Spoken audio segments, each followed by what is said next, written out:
Ok. On est prêt ou pas? Henri? On est prêt. Est-ce qu'on est bon? Je pense qu'on est bon. Henri! Ça tourne sur toutes les plateformes? Ça tourne sur toutes les... C'est live partout là. Est-ce qu'on serait pas en direct sur tous les réseaux?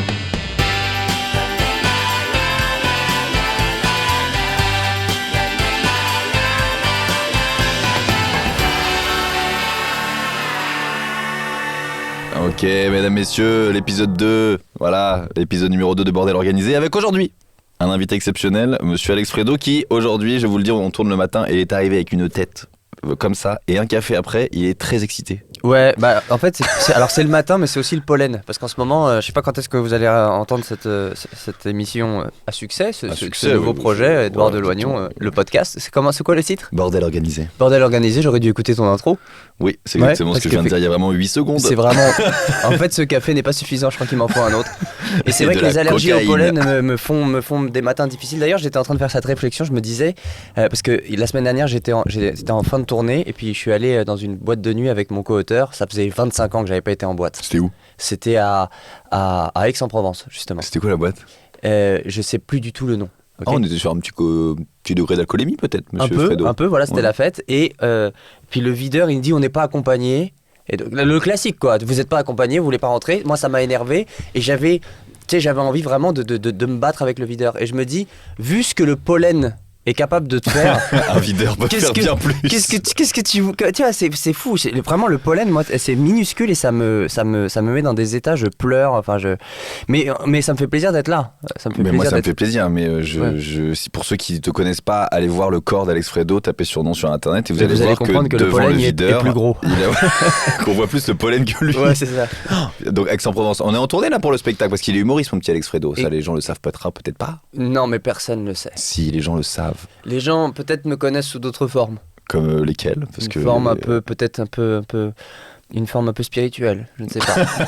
une aide, dans vos rêves. Vous savez, la conscience, je suis une conscience. Je parle la nuit dans vos Jiminy rêves. Fredo. Oh, c'est mignon. Voilà, hop, tu vois, je reprends un Disney, je fais une petite métaphore, comparaison. On est là. Alors c'est pas la plus drôle. Parce mais- que le gars il nous a fait. Parce qu'attends, allez tranquillement. Ouais. Humoriste, mais attends. Incroyable Talent, moi j'ai bien kiffé Incroyable Talent. Oui, Incroyable c'est Talent, vrai. c'est peut-être que les gens ils vont dire ah ouais je vois qui c'est. Incroyable Talent avec sa guitare. Montreux, il chante dans les parcs en impro avec des gens. Ça j'adore ça. Ça tellement c'est marrant. ça t'es pas le seul. C'est le concept. Les gens parodies musicales aiment- aussi, Les parodies, ouais. qui ont bien marché. Ouais. Mais rien ne pète, c'est fou. Hein. C'est en fait, il y a rien qui Comme moi. peut-être mes yeux et mon nez lors du printemps, il y a que ça qui pète. Ouais, c'est Le pollen c'est ton plus mais gros tu sais, succès. c'est chacun son succès. Moi, si c'est le pollen, ça me va. Au moins, Moi, j'aurais essayé le reste. Tous les allergologues de France me connaissent. Ouais, c'est ça.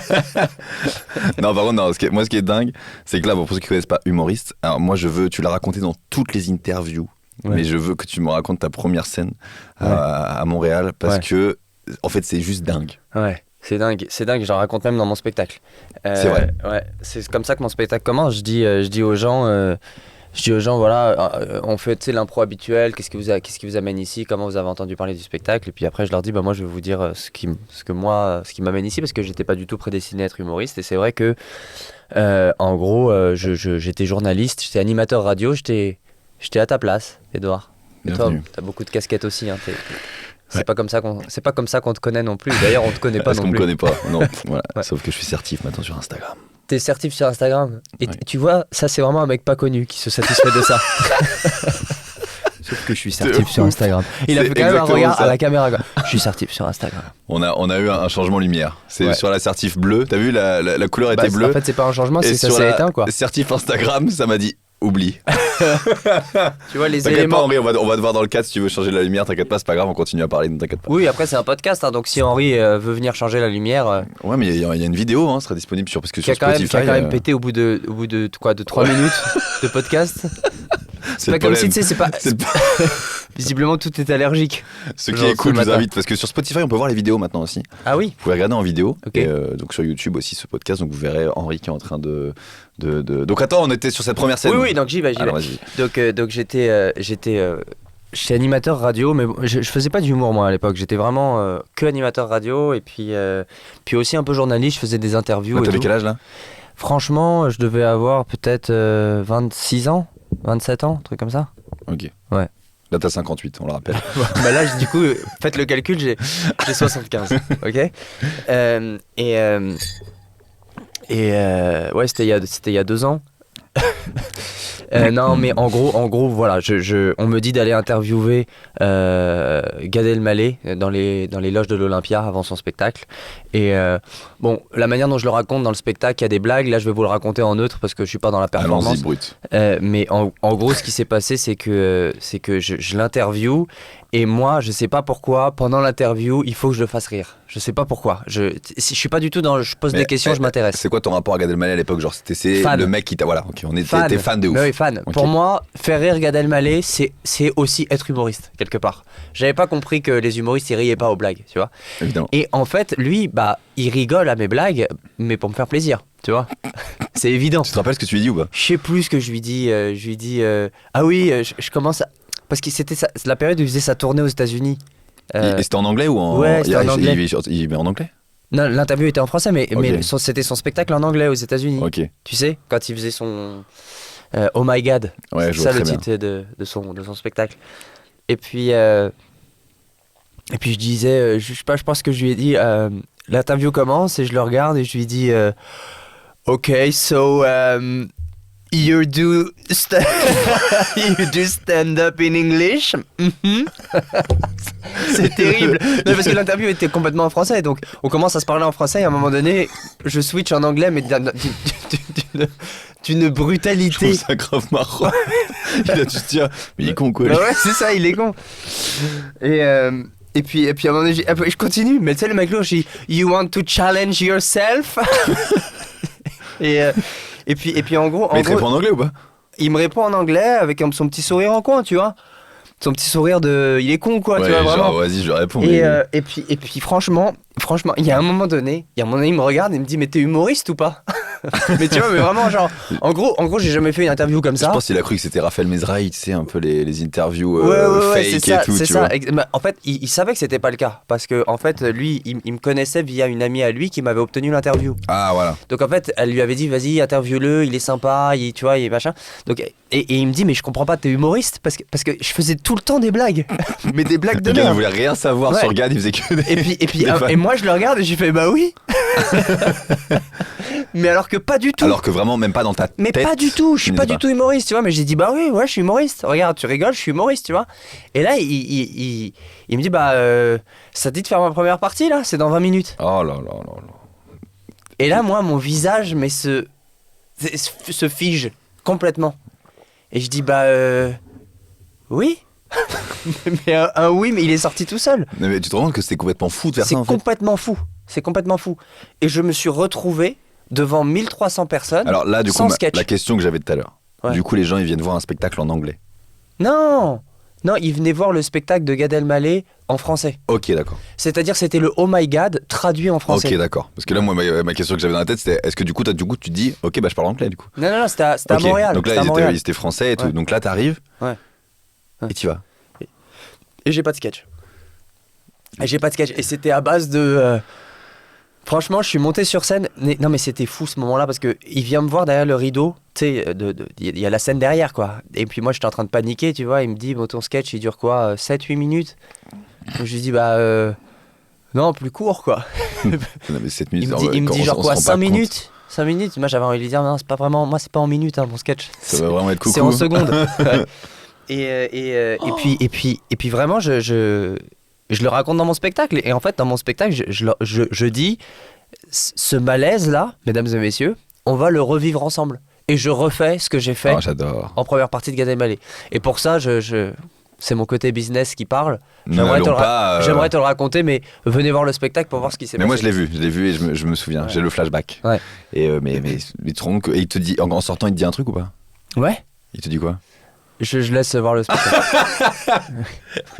Mais en tout cas, ce qui m'a amené à être humoriste, Oui, alors c'est par contre, la forcément- sensation. C'est forcément que... Non, j'ai oublié. J'ai un peu oublié. Il n'y a pas un truc quand même où quand tu sors de scène, tu te dis, ouah, l'adrénaline que j'ai vécue là, c'est extraordinaire. Non.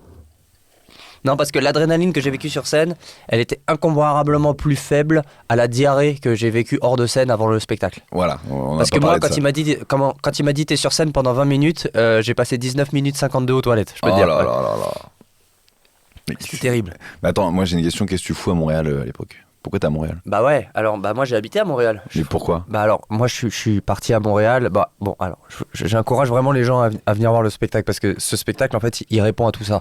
Il parle de tout ça, on va en parler avec plaisir, tu vois. Mais en vrai, moi c'est un spectacle où je raconte ma vie un peu jusqu'à aujourd'hui et à travers des éléments forts comme ma relation avec mon frère et ma relation avec ma mère. Évidemment. Et cette relation avec mon frère et cette relation avec ma mère, c'est une relation qui m'a fait fuir quelque Sketch chose. que vous pouvez voir à Montreux. Exactement. C'est Voilà, vrai. t'as Sur pas la vidéo l'extrait de Montreux. Montreux. Ouais. Et donc en gros, cette relation-là m'a fait fuir loin et donc je me suis retrouvé à Montréal et puis j'ai été étudier là-bas, j'ai été bosser, j'ai été faire plein de choses en fait là-bas. Et en gros, je suis resté pendant une dizaine d'années à Montréal. Tu t'es enfui, quoi. Ouais. C'était plutôt, en fait, Ou te À la base, c'était une fuite. retrouver c'est ça, toi-même, quoi. me trouver en fait, me trouver. Parce que j'étais entouré d'un frère qui était excellent dans toute discipline, imbattable. Une mère qui était très contrôlante, très imposante. Il y avait beaucoup d'amour dans ma famille, hein. J'ai pas souffert du manque d'amour, pas du tout. Ouais, C'est ouais. juste que c'était un endroit où c'était difficile de trouver sa place, surtout pour moi qui était plutôt dans le créatif, dans l'artistique. Même si aujourd'hui toute ma famille m'encourage et me soutient vachement dans ce que je fais, tu vois. Au début aussi ou pas? Au tout début. Au début, ouais, mais mes parents ont essayé je me souviens, ils m'ont dit, bah tu sais la phrase bateau quoi, que les parents disent à un enfant, parce que mes parents ils viennent, tu sais, ils ont des diplômes, c'est des ingénieurs scientifiques qui ont un job de ouf, Ils ont tu des vois. CDI, quoi. Ils sont chefs d'entreprise, quoi. Ils ont des CDI, ils ont tous les CDI que tu veux. Mais ça, c'est la génération de nos parents. Ouais, ouais. Le CDI, c'était le Graal. Ouais, mais même ils voyaient bien que, attends, je vais me moucher parce que Vas-y. moi c'est pas possible là, c'est T'inquiète pas pas, possible. on moi, peut faire des cuts.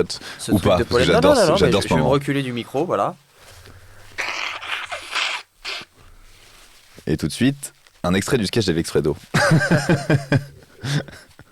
Non mais en fait en ce moment là on enregistre à une date où à Paris en fait ça faisait un mois qu'il pleuvait et qu'il faisait très très moche et là ça fait une semaine grand soleil, les fleurs sortent, J'adore. le pollen sort, tout J'adore. sort d'un coup et donc moi je souffre énormément. Mais et d'ailleurs je soutiens tous les gens qui souffrent d'allergie au pollen comme moi parce que c'est pas facile tous les jours. Faudrait qu'on fasse un petit moment. Tu veux un aérus? Non mais je Ah. veux une petite musique derrière. Non, je rigole. Je viens un violoniste qui vient ici. On était sur les CDI des parents, tout ça. et Ouais, puis, bah en voilà. fait, mes parents, ils m'ont tout de suite dit écoute, fais médecine.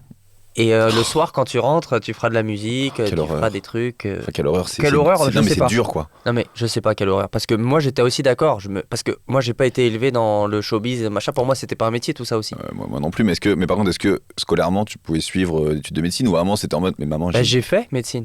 combien de temps? 2 mois. Oui, bon, t'as pas fait médecine. J'ai fait 2 mois. Et puis, à un moment donné, j'ai commencé à jouer du piano et à composer des morceaux au piano.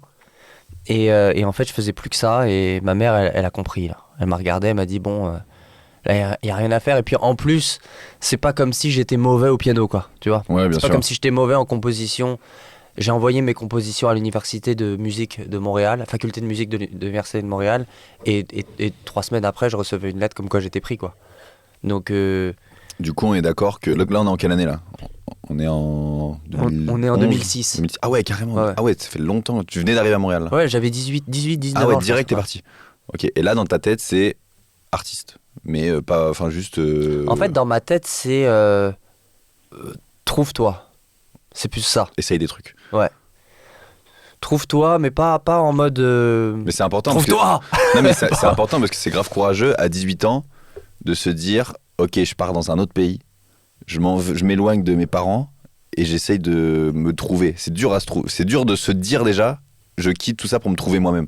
Enfin, c'est un C'est truc qui dur. se sent quoi, mais il faut avoir du courage. C'est dur, mais en même temps, c'était nécessaire et puis c'était un peu ma seule solution. Je me souviens que j'étais un peu perdu et que je savais aussi profondément que à l'endroit où j'étais quand j'avais 18 ans, je ne pourrais pas m'épanouir. Tu vois, ça je le savais. Alors peut-être que c'est parce que j'avais de la maturité à Ouais, mais c'est l'époque. tôt de ouf. Ouais. Tu vois, moi je l'ai compris à 22 ans ça. 22, Je sais pas, 23. je sais pas si tu l'as toujours compris, Edouard. Non, d'ailleurs, je pense que je vais, J'ai la chance de te fréquenter au jour le reprendre mes jour études. et je crois que tu es dans un déni. On voulait d'ailleurs, Edouard, j'en profite pour. Moi, c'est un peu pour ça que je suis venu dans ce podcast. C'est Et parce d'ailleurs, que j'ai dit à tous les invités des prochains épisodes de te le dire, il faut vraiment que tu reprennes tes études. Ouais. Quelle horreur. Parce que tu sais, on te suit, on voit un peu ce que tu fais.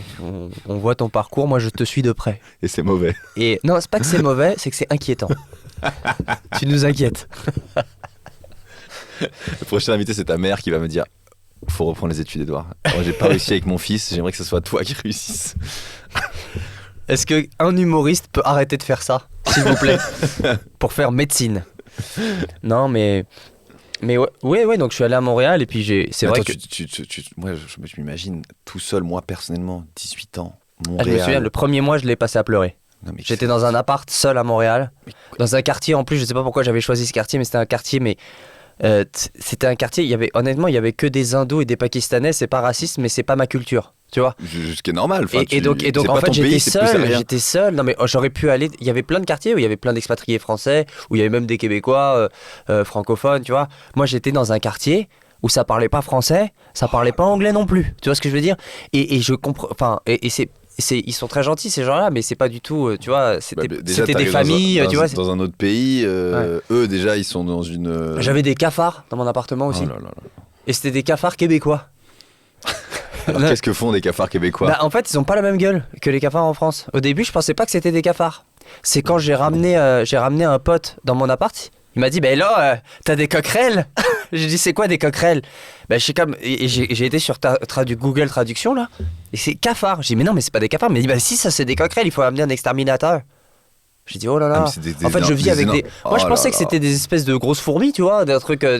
Mais j'avais des cafards chez moi. Enfin, c'était terrible. Mais c'était des bons. Mais tu te fais quand même des potes avec la musique et tout un peu, non? Oui, alors quand je suis arrivé à la faculté de musique, je me suis fait pote avec un Libanais, un mec libanais. T'es vraiment un citoyen du monde, toi, putain. Tu Mais traînes avec les t'as pas le choix. Bakis, Là-bas, t'as pas le choix. Et en vrai, le Libanais, c'était le plus proche de ma culture. Parce que les Québécois de la faculté de musique, c'était des mecs de village du Québec, des fils de bûcherons et en fait, on n'avait pas du tout, je comprenais rien à ce qu'ils me disaient. Non mais je comprenais rien à ce qu'ils me disaient. C'était un accent québécois. Même aujourd'hui, les Québécois me disent, eux, ils ont un accent trop fort, je les comprends pas, tu vois. Ah mais moi j'ai été jouer au bordel à Montréal et déjà les mecs de Montréal quand Bah ils oui. parlaient les sketchs je comprenais rien. Non mais je t'explique, moi je suis arrivé à la faculté de musique, je me suis assis, j'ai déjeuné, il y avait un Québécois à ma gauche, un Québécois à ma droite, et en fait ils discutaient entre eux, et tout ce que j'entendais c'est...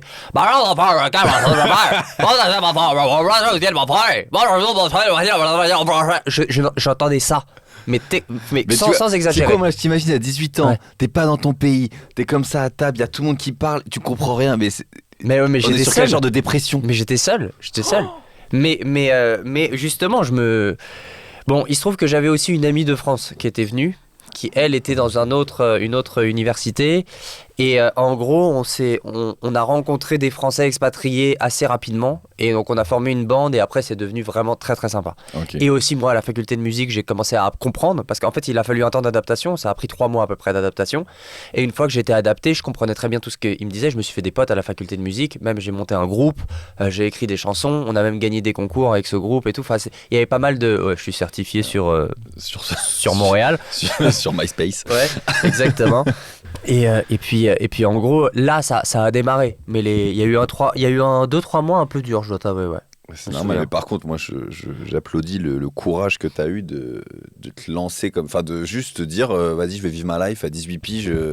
C'est vraiment Charles Aznavour, quoi. J'ai Bah, vraiment, en vrai, j'ai si quitté j'ai- mon pays carrément, quoi. Si j'ai un truc à dire à ce niveau-là, c'est que ça paye toujours ce genre de truc, tu vois. C'est des choses qui demandent un courage. En fait, tout ce qui te demande un courage et un effort particulier paye dans Parce que ta même vie. si tu te trompes, t'apprends Tu des peux trucs. pas te tromper. Tu peux pas te tromper quand tu fais ça. Quand tu sens un appel en toi qui te dit pars parce que là tu es dans une prison en fait. J'exagère bien sûr, je Bien respecte sûr. beaucoup ma famille, tu vois. Mais finalement tu peux pas te tromper. Et je sais que si j'avais été ailleurs, je me serais pas trompé non plus. Il se trouve que j'ai été au Québec, mais j'aurais très bien pu aller aux États-Unis, j'aurais très bien pu aller en Espagne ou plus Et près. comment tu vis? Comment tu gagnes de l'argent en arrivant là-bas à 18 piges? Eh ben, en vrai, bon, mes parents m'ont payé mes études, ils m'ont aidé. Et moi, après, j'ai eu des petits jobs où je donnais des cours de musique à des jeunes. Et j'ai même travaillé dans une école de musique. À tous les cafards. Ouais. Il y avait un orchestre chez moi, une chorale. Un groupe de cafards. Ouais. Mais c'est des coquerelles. C'est des coquerelles. Mais là, Alex, Cockerel bound. mais c'est des coquerelles là. Mais c'est quoi des coquerelles, Caroline? C'est le truc qui t'a le plus marqué dans ta vie, c'est ce moment.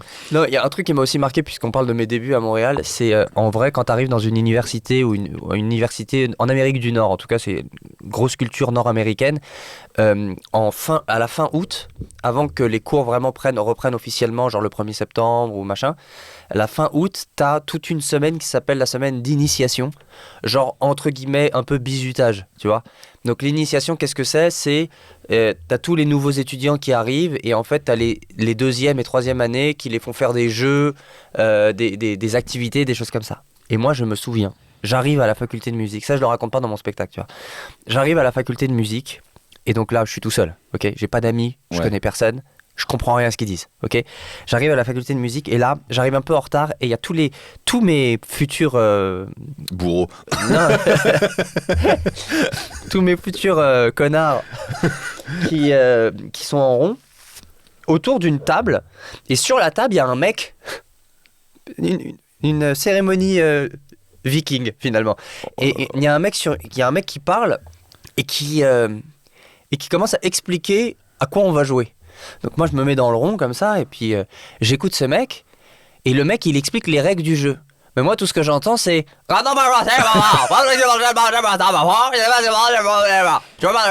et moi je regarde les mecs à côté de moi et eux ils sont là hyper concentrés. Ok on va faire ça.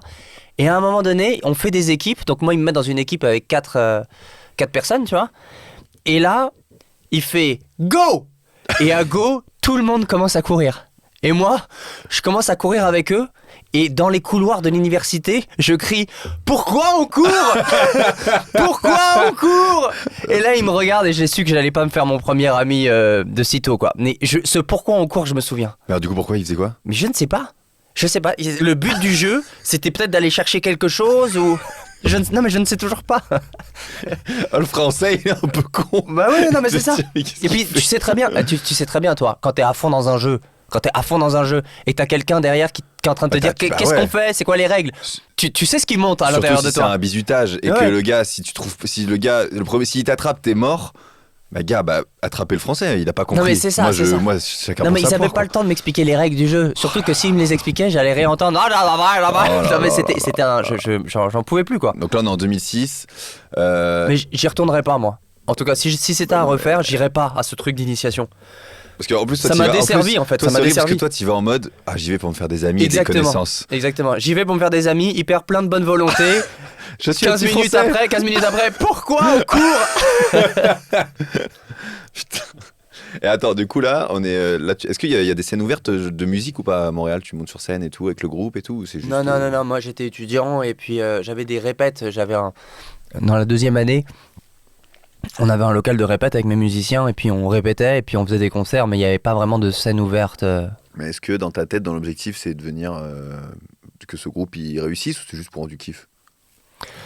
Non, dans ma tête, mon objectif c'était de devenir chanteur et d'écrire des chansons. Ouais, c'était de devenir Jean-Jacques Goldman. J'allais te poser la question plus tard, parce que je me suis dit, parce que moi, évidemment, on connaît que, pour ceux qui connaissent, avec toutes les chansons parodiques et tout, en vrai, c'est sûr que le rêve caché, la réponse est oui, c'est sûr, c'est un vrai album sans blague. Non, pas du tout. Non, c'était mon ambition quand j'étais jeune, mais aujourd'hui, j'ai comme compris la chanson que... La balade à vélo, que vous pouvez écouter sur Spotify en tapant Alex Fredo. J'ai fait une petite recherche. J'avoue, putain, tu t'es donné. Voilà. Ouais, c'est vrai que ça a vraiment bien marché cette chanson à Montréal. C'est une chanson sur... En fait, à Montréal, ce qui se passe, c'est que comme les différences de température sont extrêmes, c'est-à-dire que tu passes de moins 40 à plus 40, en fait, ce qui se passe, c'est que l'eau de pluie s'incarne dans les routes, entre les pierres. Elle gèle, donc ça écarte en fait les pierres. Et donc en fait, il y a des gros trous. À chaque printemps, il y a des gros trous dans les routes. On appelle des nids de poules. Et en gros, quand t'es cycliste ou quand tu conduis une voiture, c'est insupportable ces nids de poules. Ça peut être hyper dangereux et tout. Et donc j'ai raconté une balade à vélo qui se voulait romantique, mais qui finalement est catastrophique à cause des nids de poules. Puis c'est une chanson qui a beaucoup parlé aux gens là-bas, parce que du coup Mais écoutez, la chanson, elle est très mignonne. Franchement, c'est drôle. Il y a quand même des petites pointes d'humour. C'est très marrant. Franchement, ouais. Merci. La balade à vélo. Et Sur Spotify. non, j'écrivais des chansons et puis, mais j'ai compris assez rapidement que faire rire les gens me provoquait beaucoup plus de plaisir que juste les émouvoir. Et de toute façon, aujourd'hui, dans mon spectacle, je veux dire, j'ai la chance quand même d'avoir les deux, quoi. C'est-à-dire que, il y a une grosse partie stand-up que j'ai travaillé pendant les 4-5 dernières années. Mais il y a toute une partie musique aussi dans le spectacle qui est présente. Donc aujourd'hui, je fais les deux. J'ai pas besoin de faire un album, j'ai un spectacle, tu vois. Du coup, quand tu fais, j'avance dans le temps, quand tu fais la première partie de GAD, Ouais. après, est-ce que tu montes sur scène à Montréal dans les comedy clubs ou Ouais, alors ce qui se direct passe, c'est que à la fin de cette scène un peu apocalyptique où je fais la première partie, que je sais pas trop ce que je dis et que je me sors de scène, vraiment véridique, il sort de je m'en rappelle encore comme si c'était hier de ce moment-là, parce que moi je voulais aller m'excuser auprès de Gad, tu vois, lui dire ouais, désolé. J'étais pas vraiment humoriste en fait. C'était pas- en fait, j'étais pas vraiment humoriste. C'était je sais encore pas une si blague tu l'as- en fait à la base. Je sais pas si tu l'as constaté. Ouais. C'était ma dernière blague. Voilà. Voilà. Ma première et dernière scène. Mais en gros, il finit son spectacle, il va dans sa loge, et puis moi je suis dans les loges de l'Olympia. En fait, t'as comme un espèce de grand salon avec des petites portes, et les petites portes mènent à 2 loges privées. Donc lui, il était dans sa loge, et nous, on était tous dans le salon, tu vois, l'équipe, Bien technique, producteur, quelques invités, tout ça. Et moi, j'attends qu'il sorte pour lui dire au revoir et pardon, du coup. Et la porte s'ouvre, et là, il y a le manager de Gad qui dit « Alex ?» Et là, tout le monde se retourne vers moi, je fais « Ouais, viens, il veut te voir. » Et là, moi, je me dis « Oh putain. » Ah non, mais j'imagine juste les 5 pas pour aller à la loge ont Ouais. dû être les pas les plus longs de ta vie. C'était... En mode, mon idole, Je les ai toujours pas finis. mon idole va m'insulter Ouais, c'est ça, je vais me faire engueuler par mon idole par Gad Elmaleh. qui va me dire, frère, qu'est-ce que tu fais? Ouais. T'es qui en fait? Et je rentre dans ces loges, et puis, bon, je dis, bah écoute, parle pas en premier. Parle pas en premier. Reçois. Et puis là, il ferme la porte et je me retrouve seul en face de Gad. Et là, Gad, je sais pas, il était en train de finir, boire une bouteille d'eau, remettre une veste et tout. Il me regarde, il me dit bon, pas mal. Et moi, je suis là, ouais, tu m'as trouvé marrant. Et là, il me dit bon, marrant, c'est pas le terme. Mais je t'ai trouvé sympathique. Ce qui est Ouais. déjà pas mal. Ouais, ce qui est déjà Genre, énorme. ce qui est déjà Il ouf. m'a dit, je reviens dans 4 mois à l'Olympia. Il me dit, je viens de le décider là avec le directeur. Je la refais dans 4 mois. Je le refais dans 4 mois ce spectacle. Écris un sketch et tu referas ma première partie. Bon, déjà, il avait déjà vu que t'avais rien écrit. Ah oui, non mais c'était à base de bonsoir, ça va, j'entends rien. J'entends pas. J'entends vraiment rien du tout. Oui, je suis sourd, monsieur. C'est horrible. Non, c'était horrible. Moi, j'imagine tous les jeunes humoristes dans la salle qui doivent se dire, mais pourquoi c'est lui qui fait la première C'est partie? ça, exactement, Nous, c'est un vol. on était dispo. Ouais, non mais c'est un On vol. bosse comme des chiens. C'est un vol. Comme quoi, il suffit pas d'être dispo pour faire la première partie Non. de Gad. C'est un Faut peu être la là, leçon. Faut être placé, quoi. Faut Voilà, être là, c'est ça. bon moment. Faut lui dire so do you challenge yourself, J'espère Gad que tu vas Elmaleh? remercier la pote qui t'a mis en contact. Bah ouais. Tu la remercies à vie, je pense. Bah non seulement je la remercie à vie, mais surtout que c'est. Je viens de elle- l'épouser, elle quoi. a- On a Ken? J'espère. Non, pas du tout. Mais vraiment pas. C'est comme ma mère. C'est pas ma mère, Chacun ses envies. Edouard. Que nous arrive-t-il? Calme-toi. Pourquoi on va si loin? Toujours. Non mais oui, il se trouve qu'elle m'a aussi un peu produit après. Ah, Cette femme, mais quelle femme exceptionnelle. elle m'a organisé mon spectacle dans une espèce de café. Je sais pas si on aura le temps d'en parler, mais bon, je me souviens de ce truc-là parce que je montais la scène tous les soirs. Ah, Et tu je la démontais montais, avec des ok. planches, de marché, de légumes. Tu sais, les planches pour Oui, envoi de légumes. Voilà, les gens qui les font, plaquettes. Je vois très bien. je Ouais. vois très bien. Et je mettais ça et je mettais un grand rideau noir dessus, ça faisait une scène. C'est à Paris, ça? Non, c'était à Montréal. Oui, donc après, on est Mes d'accord débuts- qu'après, mes débuts tu de commences à stand-up, monter c'était moi. Ouais. sur scène dans les comedy clubs. C'est ça. En vrai, je commence à monter dans les comédie clubs après l'Olympia. C'est-à-dire que, en gros, j'arrive dans les comédie clubs, personne me connaît en tant qu'humoriste, et je leur dis, excusez-moi, est-ce que je peux jouer parce que dans 4 mois, Je fais je fais la première partie de Gad on Elmaleh. dirait, mais t'es qui, toi? Exactement. Ils m'ont tout de suite, ils savaient, franchement, ils m'ont dit, mais t'es qui, mais machin. Et je faisais, j'ai écrit un sketch, et ce sketch-là, il se trouve qu'il a cartonné. Cartonné. Tu parlais de quoi? Et dans les comédie clubs, et 4 mois plus tard, en première partie de Gad Elmaleh, carton. Vraiment. C'était un sketch en fait où je racontais ma cérémonie de citoyenneté canadienne. C'est un sketch qui a touché tout le monde parce qu'en fait, le public de Gad Elmaleh, c'était de la majorité des expatriés ou des immigrés. En fait, c'est pas vraiment, il y avait pas beaucoup de Québécois de souche devant Gad Elmaleh à Montréal, tu vois. Et quand je faisais ça dans les comédie clubs au Québec, les Québécois n'étaient pas au courant de cette cérémonie et ça leur apprenait un peu sur leur pays et leur gouvernement, tu vois. Et donc en fait, c'était hyper drôle, ça a vraiment super bien marché. Vraiment, j'ai eu la chance, mon premier sketch, c'était un carton tout le temps, vraiment. J'ai été même jusqu'à le faire dans des gros trucs, c'est ça qui m'a lancé en fait, au Québec en tout cas. Mais du coup, moi, le truc qui est ouf, c'est qu'après, du coup, t'arrives à... Tu rentres quand en France ? Bah, je rentre peut-être un ou 2 ans après. Donc là, on est en 2000... Mais je suis rentré en France, je suis rentré 1 an avant le Covid. Je suis rentré en 2018, c'est ça, c'est possible ? Ouais, c'est là qu'on s'est... Parce que là, c'est là qu'on s'est rencontrés. Voilà. Ouais. Dans la cave. Dans la cave, ouais. C'est comme l'épisode 1 avec David, j'ai rencontré Alex au même endroit, dans la cave. Mais en vrai, on se rencontre tous dans des caves. Ouais, au stand-up, quand on commence, c'était David Smadja qui avait ce plateau-là.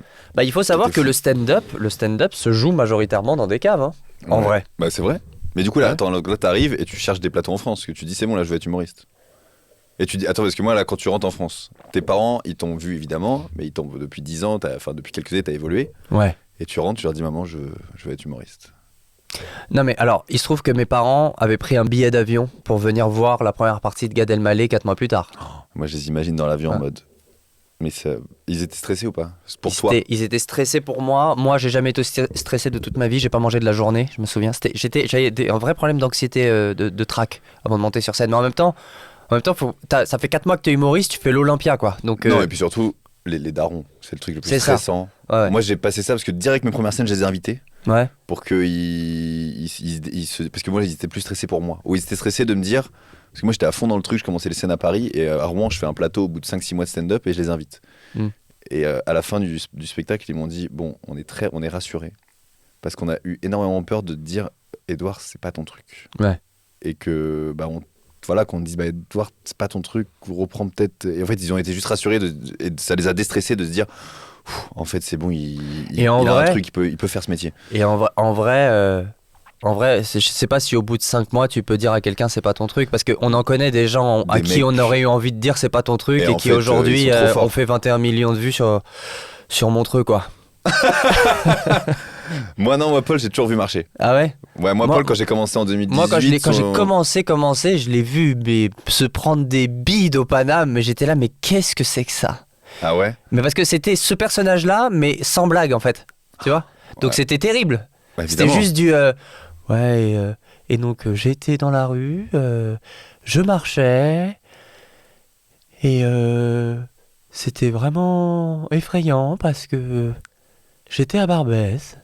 Ah ouais, je vois le délire. Et c'est pour ça que c'est très important de le dire, parce que y a un truc évidemment de talent, peut-être de monter sur scène, d'avoir l'audace d'y aller, mais le travail... Parce que par contre, Paul, c'est le mec le plus bosseur du monde. C'est-à-dire que moi, quand j'ai commencé le stand-up, il jouait 8 fois par soir. Il courait partout, comme on l'a tous fait, tu vois. Mais vraiment, je le voyais partir dans tous les plateaux, jouer. Et même moi, la première fois que je l'ai vu, c'est au Café Oscar. Et c'est le sketch de Montreux. Et il avait déjà retourné la salle. Bah oui. Il avait déjà retourné la salle. Non, mais moi, quand je dis je l'ai vu bider, je l'ai pas vu bider beaucoup non plus, tu vois. Mais honnêtement, la première fois que je l'ai vu, je pense, c'était un truc où ça marchait un peu moins. Et c'était la première fois que je le voyais. Et franchement, je me suis dit, mais c'est quoi ça ? C'est quoi ce style d'humour ? Je comprends pas. Parce que après, quand toi t'arrives en France, tu vois les stand-uppers québécois, tu les trouves trop forts déjà, ou ils sont vraiment trop forts ? Ouais. Et j'arrive en France, tout le monde est nul. Tu te dis, mais je vais tout niquer. Ouais. Et tu vois, finalement, ils sont pas mal aussi, les Français. Finalement, tu te dis, faites ça va. Non, je me dis pas, je vais tout niquer. Je me dis, je sais pas, c'est un choc de culture en fait. C'est une autre façon de faire de l'humour. Peut-être aussi, c'est pour ça que quand j'ai vu Paul Mirabel, j'ai pas tout à fait compris aussi. C'est parce que j'étais encore trop québécois et trop dans le pam, pam, pam, tu vois, dans le rythme, le punch, tout le temps, bim, bim, bam, boum, tu vois. Et là, c'était trop lent pour moi, tu vois. Mais en même temps, bon, et moi, il se trouve que quand je suis arrivé en France, j'avais un sketch qui marchait déjà, parce que j'avais déjà 1 an et demi de stand-up au Québec, tu vois. Donc, il marchait en France, le sketch aussi ? Ouais, il marchait en France, ouais. Mais pas le sketch sur la citoyenneté canadienne, ça je l'ai jamais fait en France. Parce que aucun intérêt, ça moi je t'avais vu tester un jour le sketch sur la circoncision, un sketch formidable. Mais ça honnêtement, tu sais que ça je pense que c'est franchement, c'est mon seul bide en France. C'était très drôle parce que pendant 3 minutes ça rigole pas et après tu dis t'avais regardé les gens, t'as fait c'est vrai que je suis drôle hein. En vrai je suis drôle. Ouais, bah oui, C'est parce juste que là, bah oui. mais en vrai je suis drôle. c'était la Et les première gens fois. étaient morts de rire. T'avais dit non mais je suis vraiment drôle. Mais c'était la première fois. C'était la première fois que je bidais comme ça. Mais parce qu'en fait, j'avais pas géré le truc, tu vois. J'avais écrit un truc vitef 1 heure avant de monter De sur toute façon, scène. c'est toujours ça. Moi pareil, hein, comme Ouais. toi, mon premier sketch, carton. Hmm. Mais vraiment, je me dis, trop facile le stand-up. Ouais. Et tu prends la conf. Et après, tu dis, je vais parler de ça aussi. Allez hop, c'est parti. Puis là, en fait, tu prends un four de l'espace. Tu dis, Ouais. ah ouais, en fait, c'est pas si simple, en fait. Non. Pas du tout. En fait, je me suis vraiment pris pour je sais pas qui, là. Au bout de, j'avais 3 minutes de marrant, je me suis pris pour Gad. Ouais. Alors qu'en fait, pendant après 6 mois, j'étais en mode, mais attends, je n'arriverai jamais à écrire 10 minutes, en fait. C'est impossible, je n'arriverai jamais. Et en vrai, aujourd'hui, on a cette peur de se dire que c'était de la chance, quoi. Alors que T'as non. pas ce truc-là, là? Bah au début oui parce que en fait ça dépend il y a des gens vraiment comme on a dit il y a des gens pendant des mois ça ne marche pas et à un moment ils ont le déclic ils ont le bon mood la bonne énergie le bon texte et ça marche et il y a aussi des gens comme toi et moi moi direct je te jure j'ai commencé j'avais fait 3 ans de cours Florent je sors mon premier sketch il marche premier 5 minutes il marche au bout de 6 mois je suis au Jamel je fais les Deb Jam ça marche trop bien et tout je me dis mais je suis trop fort en fait puis bon après c'est un peu calmé.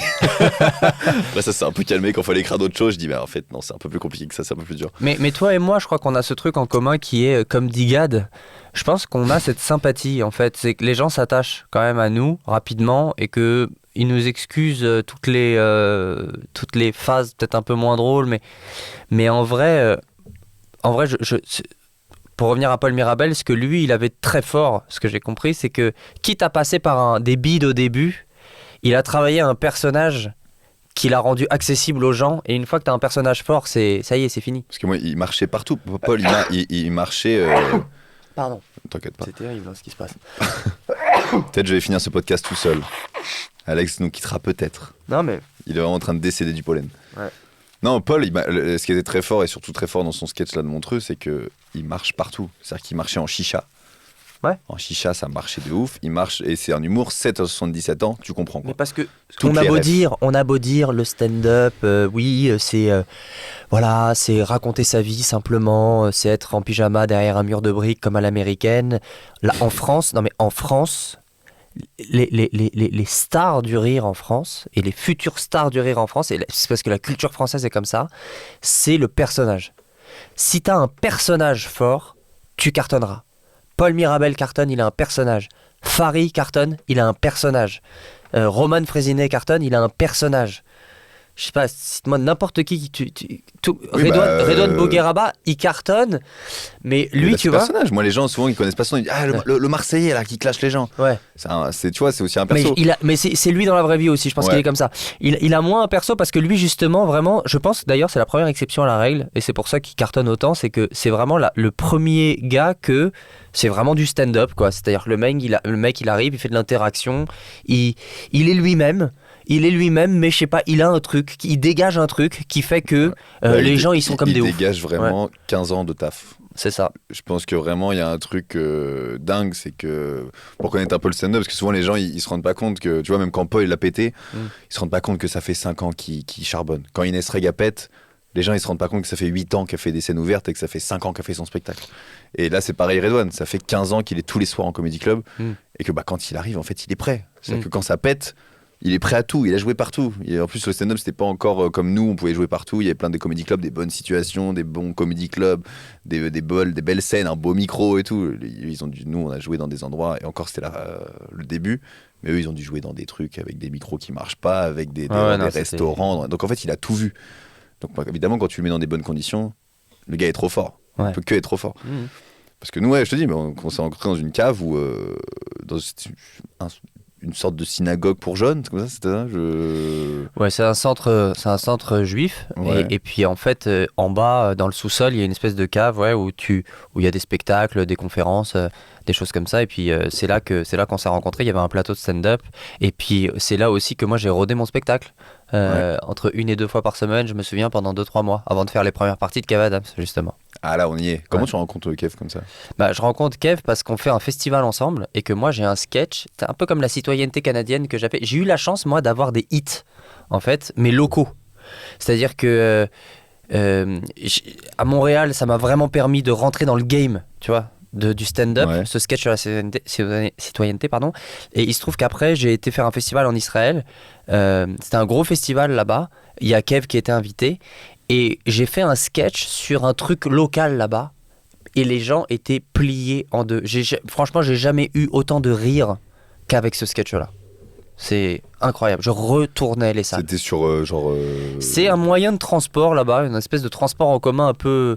C'est une espèce de bus. Je sais pas comment on dit, collectif, une espèce de truc collectif, de bus collectif. C'est le principe du bus, non? Ouais, c'est ça, c'est un bus. Mais c'est israélien, donc forcément c'est original. Évidemment. Non, en fait, c'est pas un bus, c'est une espèce de camionnette de truc où en fait tu payes le chauffeur.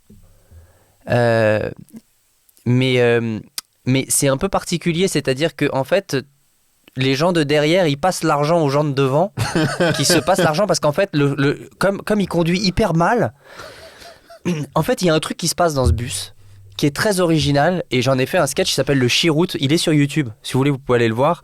C'est le Chiroute, S-H-I-R-U-T, Ouais, c'est ce un que truc comme ça, j'allais dire. R-O-U-T.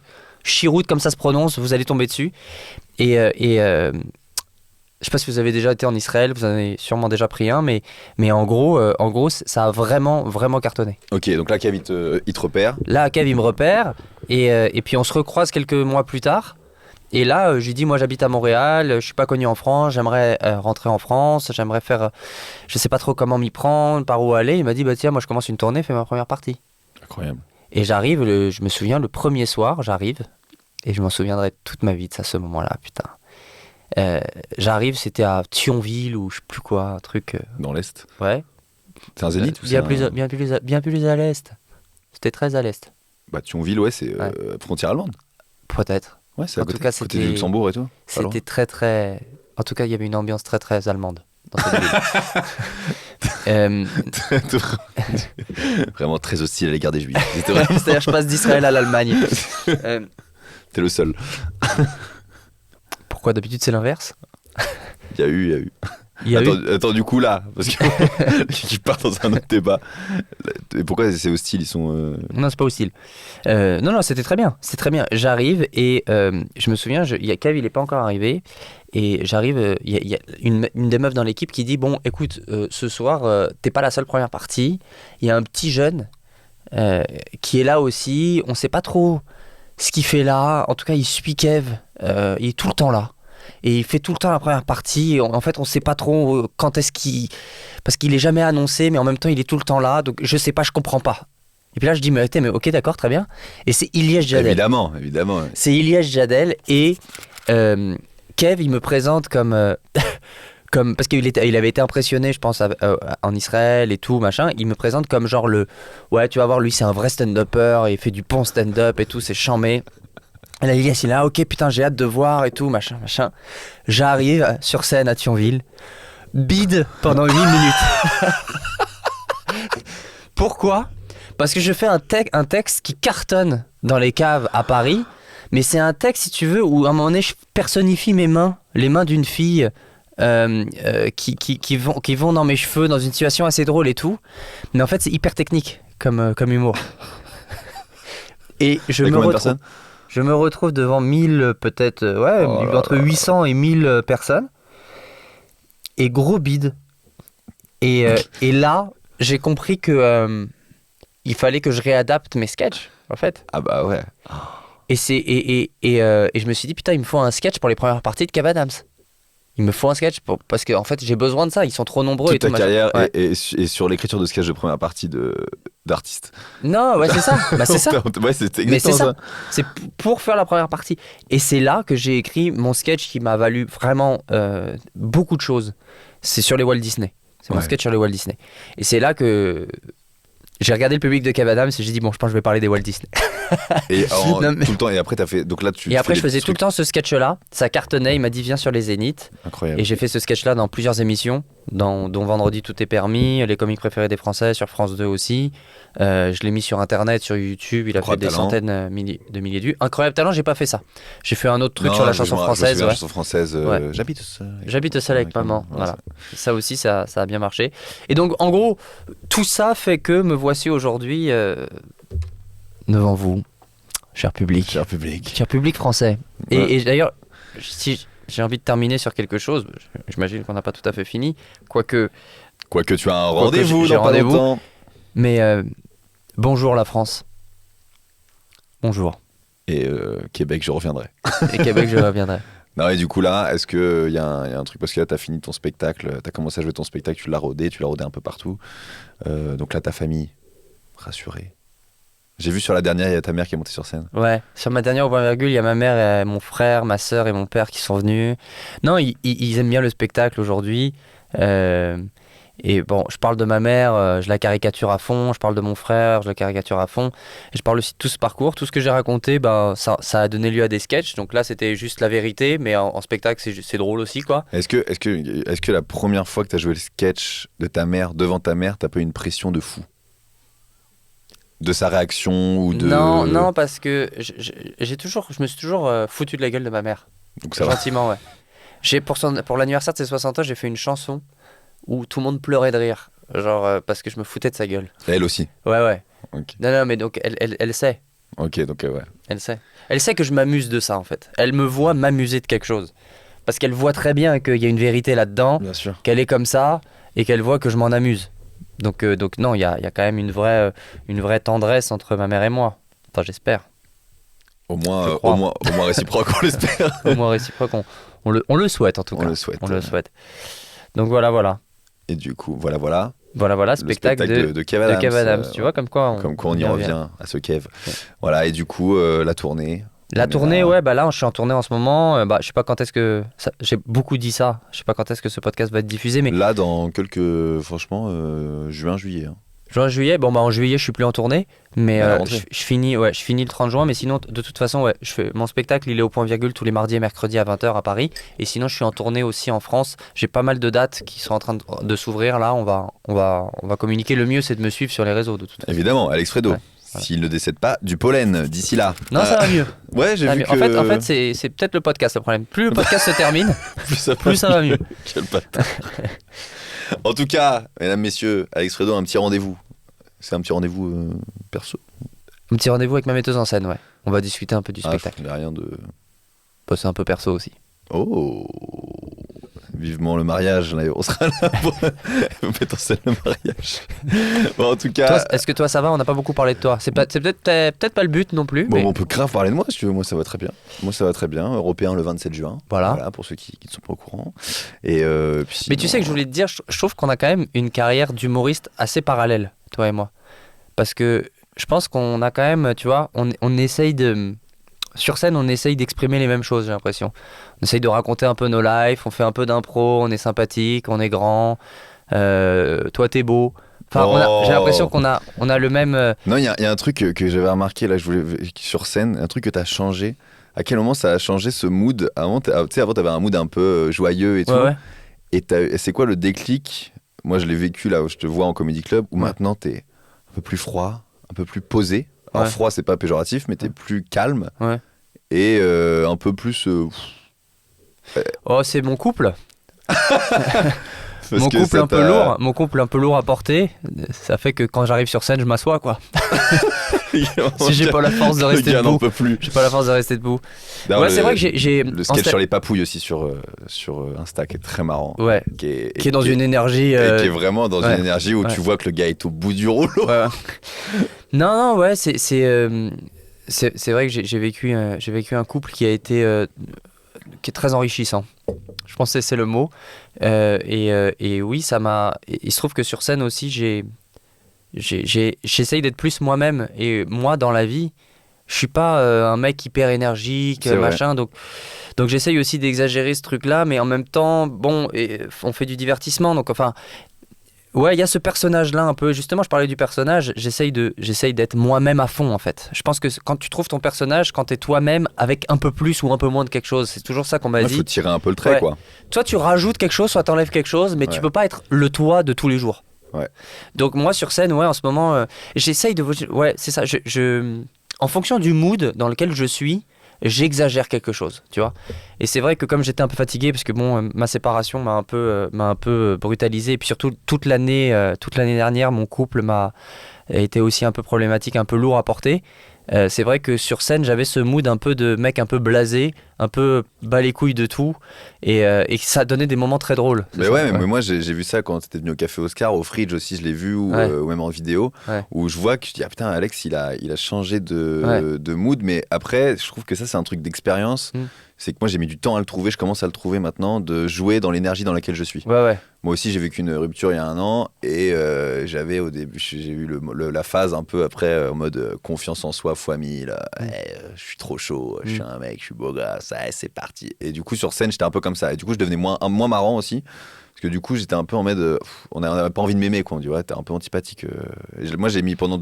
On me l'a dit au bout d'un moment, parce qu'on m'a dit, Edouard, avant, t'étais marrant, t'étais attachant, là, tu l'es plus. Parce que j'étais dans ce mood-là, et du coup, ça, j'ai appris aussi à me dire, en fait, il faut que je sois pas comme ça, parce que je suis pas comme ça aussi dans la vraie vie, quoi. Mais c'est comme ça aussi que, en fait, il y a que comme ça que tu bosses. Et puis je pense que c'est pour ça que le stand-up c'est une super discipline, parce que c'est aussi une discipline qui nous impose à être dans la vérité, tu vois. Et que si à un moment donné on se décide de se connecter à une vérité qui est en nous, on n'est pas bien, j'ai pas envie de monter sur scène ce soir, bon bah je m'assois et je dis que j'ai pas envie d'être là, mais je le dis avec humour. Ben en fait, je l'ai déjà fait ça. Ah oui, je sais, mais Et les gens étaient morts de rire en fait parce je que te vois le faire. Parce que je sais pas si vous irez voir peut-être, mais à un moment donné, je passe au Fridge après Kev Adams, qui a fait 45 minutes, et en fait tout le monde n'en peut plus, et moi aussi j'en peux plus, et en fait juste je fais une impro sur le fait que j'ai pas envie d'être là, que j'en peux plus, que c'est de la merde, je me fous de la gueule de Kev Adams, et en gros c'est un moment qui a fait rire tout le monde, parce Mais que oui, parce que les gens. c'est si vrai. Les en fait. gens, ils ont envie d'entendre ça parce que c'est vrai. Voilà. Si tu leur dis. En fait, c'est ça qui provoque le rire. Si tu dis, on en a marre là. Les gens, ils se disent, ah ouais, bah oui, évidemment qu'on en a marre, mais on n'ose pas le dire. On a payé un spectacle. Mais oui, là, C'est c'est ça. long là. Mais moi je trouve que c'est ça, il y a rien de plus drôle que la vérité. C'est pour ça que des fois les gens ils essayent de se forcer à faire des blagues, à caricaturer, à mentir sur quelque chose. Et puis ouais, l'autre jour j'étais dans une salle de stripteaseuse, puis là il y a une meuf qui danse et en fait elle se retourne et c'est ma mère. Non, Non, ça ne t'est pas arrivé ça. c'est faux. Ça ne t'est pas arrivé. Ouais.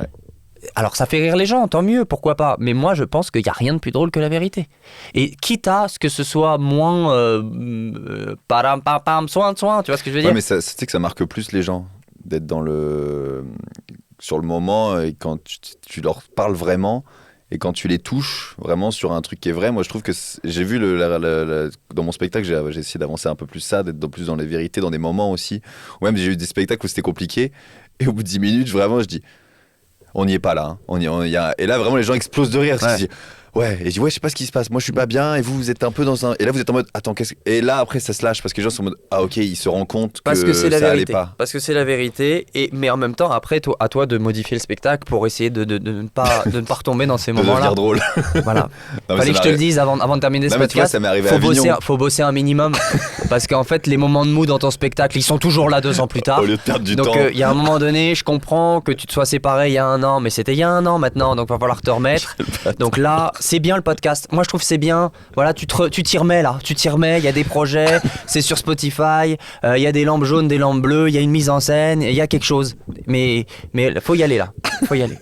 Bon, bah écoutez, n'hésitez pas surtout à venir Ne voir pas- mon spectacle. À ne pas suivre Alex Fredo et à N'hésitez boycotter pas Alex Fredo à de tout. oublier Alex Fredo, mais allez voir son spectacle. Et puis attends, je peux pas partir avant de te raconter une anecdote qui m'est Allez, arrivée on récemment. termine sur l'anecdote. Non mais c'est l'anecdote.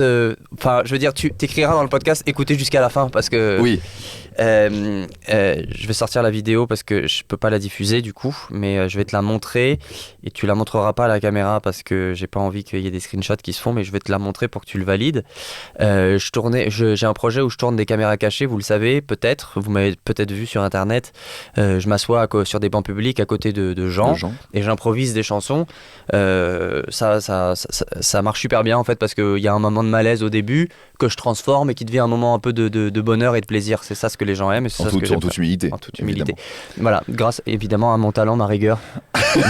Chose qu'Edouard n'a pas du tout. Voilà, il faut le faire, improviser des chansons quand même. Il faut le faire. C'est vrai, il fait dans le spectacle aussi. Et donc je tourne une caméra cachée, je dis ça, j'ai l'air arrogant et tout, mais en fait je me chie dessus à chaque caméra cachée parce que je déteste déranger les gens en fait. Donc j'arrive, je m'assois, je tremble un peu et tout, je suis pas bien moi non plus, mais ça fait des moments tellement magiques que je me dis bah continue. Et bon, là il y a une fille de dos qui est assise sur un banc, elle est de dos, il y a tout à gauche du banc, il y a personne. Je dis à mon caméraman, vas-y mets-toi en face, dépêche-toi, je vais lui faire une chanson à elle. Je m'assois à côté d'elle, je fais le premier accord, je me retourne vers elle, je la regarde et je me dis, elle ressemble quand même beaucoup à Emma Watson, cette fille. Emma Watson, pour ceux qui savent pas qui c'est la meuf qui joue Hermione dans Harry Potter. Mais non. Okay. Et là, je me dis, c'est pas possible, elle ressemble beaucoup trop à Emma Watson. Frère, j'ai la chute, elle est à Paris en ce moment. Pour ne pas être Emma Watson. Mais non. C'était Emma Watson qui était en train de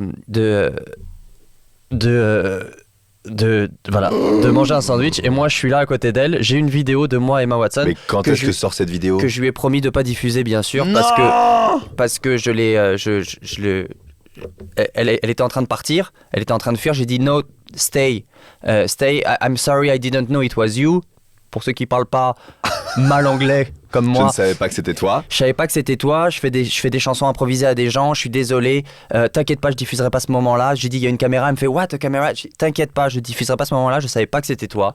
Je voulais pas te déranger, mais si tu t'en vas vraiment, je vais vraiment me sentir mal parce que c'était ton moment. T'avais envie de profiter. Reste, c'est moi qui m'en vais. Désolé. C'était pas du tout un prank pour toi. Je fais des caméras cachées à des gens, je chante des chansons, c'est ça le projet. T'étais de dos, j'allais te faire une petite chanson sur le fait que tu manges et que c'est cool, mais à toi je vais pas le faire. Et je me suis en allé et elle est restée manger. Donc c'était un peu ma victoire. C'est pas parce que si elle était partie, j'aurais vraiment ruiné son moment. Elle est restée manger toute seule sur ce banc. Donc c'était Emma Watson. Dinguerie, j'ai vu la vidéo, c'est vraiment Emma Watson. Ouais. C'est vraiment Emma Watson. Et je m'en suis pas remis, je vais pas vous mentir, 3 jours après, alors, moi le soir quand je suis rentré, j'ai écrit à Emma Watson sur Insta. Je lui ai dit hey, it's the guy with the guitar. Sorry to have disturbed you. You're alright? Point d'interrogation. Et puis elle m'a pas répondu. Vu que t'es pas certifié comme moi. Je vais boire. Attendez. Et en mettre partout. J'en ai mis partout. Mais c'est fou, tu sais que c'est fou. Incroyable.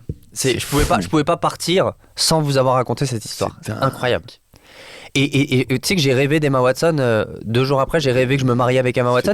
Vous savez que je suis un peu tombé amoureux d'Emma Watson. Mais elle est belle en vrai. Mais elle est trop belle. Je suis un peu tombé amoureux d'Emma Watson, mais je disais mais Alex, mais ressaisis-toi là.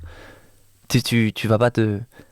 J'ai cru à un moment donné que elle allait me répondre, elle allait me dire ah merci, parce que comme elle me sourit sur la vidéo. Vous voyez pas, mais elle me balance des sourires. En fait, et je me suis dit, mais elle m'envisage? Bah non, c'est juste qu'elle est polie. Elle est juste polie, Alex. Voilà. Mais écoute, je te jure que pourquoi pas, vrai. Imagine, t'exploses, parce qu'évidemment, une meuf comme ça, c'est sûr, elle sort avec un gars connu. J'en sais rien. Je te jure, en même temps, une meuf comme ça, elle mange une salade dans un Tupperware aux Tuileries. Hein. Donc c'est une femme simple. C'est une femme simple. Comme quoi. Bon, il est midi, j'ai vraiment rendez-vous à midi, donc déjà elle va m'engueuler. Mais franchement, je serais bien resté encore une heure. On est bien là. Hein. Ouais, on est bien. Mais écoute, il y aura plusieurs épisodes. Bon. On peut. Je reviendrai avec Emma. Oh, quel rêve. Le prochain épisode noté. On est qu'à l'épisode 2, hein, mais on se dit l'épisode 20. Emma Watson et Alex Fredo seront là. Emma Fredo sera là. Franchement, que Dieu t'entende. Oh, on finit là-dessus. C'est formidable. À très vite, les amis. Salut.